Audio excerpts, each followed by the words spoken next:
Donc la question à laquelle on va chercher à répondre dans cette démonstration, c'est comment et pourquoi mettre en place une stratégie data-driven quand on est une PME, et donc c'est la question qu'on se posait tous ce matin. Donc là, simplement, je reviens sur un constat. Aujourd'hui, on voit que les GAFA sont très actifs. Eux, l'IA, le big data, ça leur parle. Ils savent le mettre au profit de leurs activités. Mais nous, en tant que PME, on se pose encore des questions et on ne sait pas comment y aller. On se dit qu'on va potentiellement se faire manger.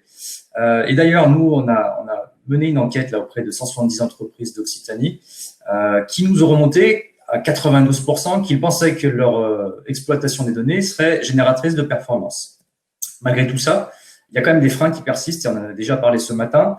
Le premier étant que les chefs d'entreprise n'ont pas le temps ou se considèrent ce sujet comme non prioritaire, voire qu'ils n'ont pas les budgets nécessaires ou les compétences et la connaissance nécessaire pour avancer sur ces thématiques. Donc nous, chez Datasulting, on est convaincus que vous avez un vrai gisement de valeur sous les pieds. Maintenant, reste à aller le chercher, le détecter et le mettre au profit de votre activité. Donc, on voulait vous remonter simplement 3 opportunités de création de valeur et au travers des usages qu'on peut avoir aujourd'hui. Donc, premier constat, la data, elle est présente de partout. Et vous en avez dans toutes les entreprises de par la digitalisation de vos processus. Que ce soit sur vos logiciels de CRM, logiciels comptables, des données circulent, remontent, les devis, les factures, les eurodatages d'actions, la logistique, voilà, tout ça, ça génère de la donnée au quotidien et donc ça peut être mis au profit de votre activité. Deuxième chose, les outils qui permettent de manager ces données ou de gérer ces données sont de plus en plus abordables, que ce soit les infrastructures, où maintenant on peut avoir des infrastructures as a service, donc on consomme en fonction des usages et des besoins. La business intelligence, on voit que les coûts ont forcément chuté. Là, tout à l'heure, on voyait Microsoft avec Power BI où on a juste une licence à 8,40 €. Les infrastructures et l'architecture que l'on peut mettre en œuvre, qui est beaucoup en open source, donc toujours pareil, qui nous permettent de tirer les coûts vers le bas. Et puis, ces sujets de data science ou d'intelligence artificielle où le meilleur de la technologie est aujourd'hui gratuite. Et puis, troisième point, bien entendu, et c'est celui auquel on va s'intéresser, c'est les usages sont de plus en plus nombreux d'exploitation des données, que ce soit pour piloter votre activité, pour la prédire, voire pour lancer de nouveaux services ou de nouveaux produits qui seront consommateurs de data. Alors, voilà, beaucoup de sujets, beaucoup de questions se posent. Et la question que vous pourriez vous poser en tant que chef d'entreprise, c'est OK, mais par où commencer, sachant que je ne sais pas combien je vais devoir investir, qu'est-ce que je peux en tirer comme retour sur investissement. Donc, l'idée, c'est qu'on vous accompagne sur ces thématiques à l'aide d'une démarche structurée. Donc déjà, la première question à laquelle on voulait répondre, c'était les freins qu'on avait identifiés au préalable. Donc, le sujet du financement, on a pu l'entendre, la BPI, ADOC ont des dispositifs qui permettent d'accompagner l'innovation, et notamment l'innovation sur des projets data. Et la deuxième brique qui est pour nous la plus importante, c'est de pouvoir mettre le pied à l'étrier avec une démarche structurée. C'est pour ça qu'on a conçu ce qu'on a appelé un diagnostic data. Alors, data, c'est le mot un peu barbare, mais vous allez voir, au final, c'est assez simple. Donc, revenons sur cette notion de stratégie data. Comment on l'a définie? Alors, le premier étage de cette stratégie, c'est déjà de se poser des questions sur la vision de l'entreprise.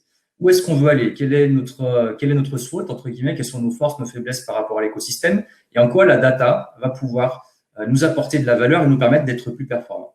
Une fois qu'on a défini cette vision, cette stratégie à long terme, quels sont les usages que l'on souhaite adresser dans les différents départements de l'entreprise, dans les différents rôles de ces départements et des différents services qui peuvent le composer. Donc, de rentrer très concrètement dans les sujets de comment je vais développer ma connaissance client, comment je vais développer ma marge, comment je vais optimiser mes processus de production. Voilà, c'est des questions auxquelles on va répondre à l'aide des données.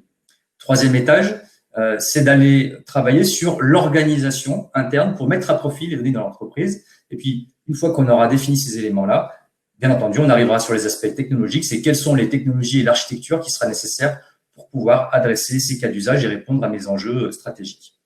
Donc, vous l'avez vu, on va commencer, et au final, c'est ce qui est le plus important, par les enjeux de l'entreprise, qu'ils soient commerciaux, qu'ils soient de production, qu'ils soient de création de nouveaux produits, pour ensuite bâtir une trajectoire qui va permettre de prioriser en fonction de l'importance de ces différents enjeux, prioriser dans le temps chacune des étapes de ma stratégie.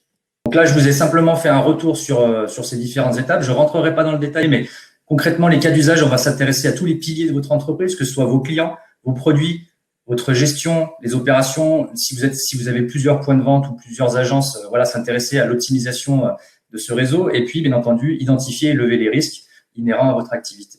La deuxième étape, ça sera de s'intéresser à votre architecture et à vos technologies. Bien sûr, on reviendra sur l'aspect organisation data. Quelles compétences sont nécessaires? Comment organiser ces compétences pour que la donnée soit transversale dans l'entreprise et soit au service des métiers. Et derrière, cette trajectoire avec une sorte de roadmap qui va vous permettre de budgéter chacune de vos actions, mais également de modéliser le retour sur investissement. Donc là, pour simplement vous aider à commencer rapidement, on a créé dans un premier temps un pré-diagnostic. Le pré-diagnostic, c'est un formulaire que vous pourrez consulter dès maintenant et le remplir pour vous auto-évaluer sur votre potentiel data et votre maturité face à ces enjeux. La deuxième étape, si vous êtes un petit peu plus mature, c'est de se projeter dans le concret, de se dire, voilà, maintenant, vous pouvez faire un diagnostic qui est d'ailleurs financé à 50% par la BPI et qui vous permet de créer cette fameuse roadmap et cette fameuse stratégie qui vous permet de vous projeter dès demain dans des actions data-driven. Donc là, ce pré-diagnostic, qu'est-ce qu'on a cherché à mettre en lumière? Au travers de l'observatoire qu'on a mené il y a quelques mois, on a identifié différents profils de chefs d'entreprise ou d'entreprise, depuis celui qui n'est pas du tout digitalisé jusqu'à l'entreprise qui est complètement digitalisée et qui, en plus, exploite et met à profit les données dans son business, tel qu'Amazon, par exemple, pour vous illustrer un peu le propos.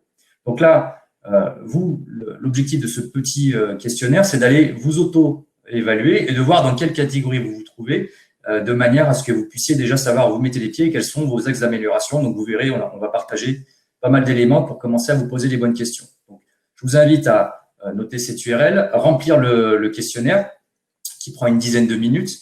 Ensuite, vous aurez un résultat avec un radar d'évaluation de votre maturité sur 5 piliers qu'on a définis. Et encore une fois, je vous laisse découvrir ces différents piliers. Et vous aurez des résultats commentés avec des notes pour chacun de ces piliers qui peuvent être la culture data, la stratégie, les outils potentiels que vous avez.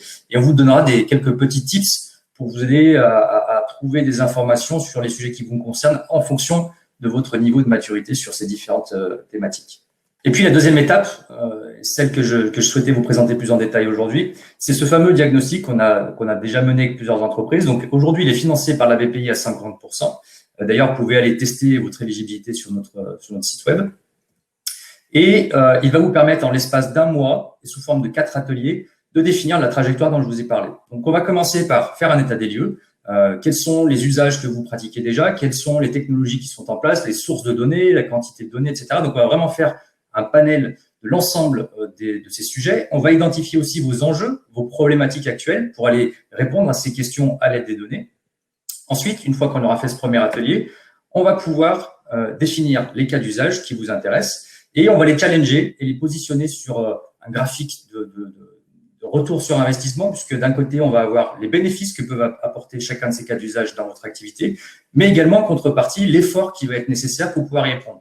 Ce qui nous permettra d'établir les quick wins, donc ce qui peut être mis en œuvre assez rapidement avec peu de moyens, et puis les gros projets ou les projets complexes qui, eux, nécessiteront beaucoup de moyens et qui impliqueront des ressources chez vous. Troisième étape, bien entendu, une fois qu'on a défini ces fameux cas d'usage, c'est de définir les technologies et l'architecture qui va permettre d'y répondre et de les cadencer dans le temps. Et puis, donc, la quatrième étape dont je vous ai parlé et que je vous détaillerai juste après, c'est la définition de cette trajectoire avec des notions de timing, de budget et de retour sur investissement. Là, j'ai détaillé dans un petit visuel ces différentes étapes. Donc là, on retrouve dans chacun des lots, on a fait un lotissement, dans chacun des lots, les cas d'usage qui peuvent être adressés, le coût de ces différents cas d'usage, ainsi que le potentiel chiffre d'affaires. Alors là, on l'a modélisé sous forme de chiffre d'affaires qui permet de générer. Ça pourrait être des gains, ça pourrait être de la marge. Voilà, on identifie avec vous le potentiel de chacune des actions qui vont être menées. À l'issue de ce diagnostic, vous bénéficiez de 4 livrables. Un qui va restituer l'ensemble de l'état des lieux et des cas d'usage, l'architecture fonctionnelle ainsi que les choix technologiques qui auront été faits. Et au final, vous aurez votre plan d'action avec les prochaines étapes à franchir pour pouvoir commencer à vous mettre en route vers une stratégie data-driven. Donc là, aujourd'hui, on commence à avoir des retours d'expérience. Ça fait à peu près 6 mois qu'on a lancé ce dispositif de diagnostic data. On a plusieurs clients qui l'ont mis en œuvre et on a notamment le groupe Sofilec, donc qui a des agences LogPlus, qui font de la location de matériel de chantier, avec qui on l'a fait, c'est notre tout premier client sur le sujet. Donc lui, il a mis en œuvre ce diagnostic data puisqu'on commence par mettre en place son outil décisionnel interne avec Power BI qui va s'appuyer sur un data warehouse, donc une base de données centralisée qui va recouper toutes les données de l'entreprise afin de prendre de meilleures décisions et de commencer à centraliser l'ensemble de ces indicateurs clés, quels que soient les métiers, pour arriver à croiser des informations intéressantes et importantes. Donc ça, c'était le premier jalon, son premier quick win.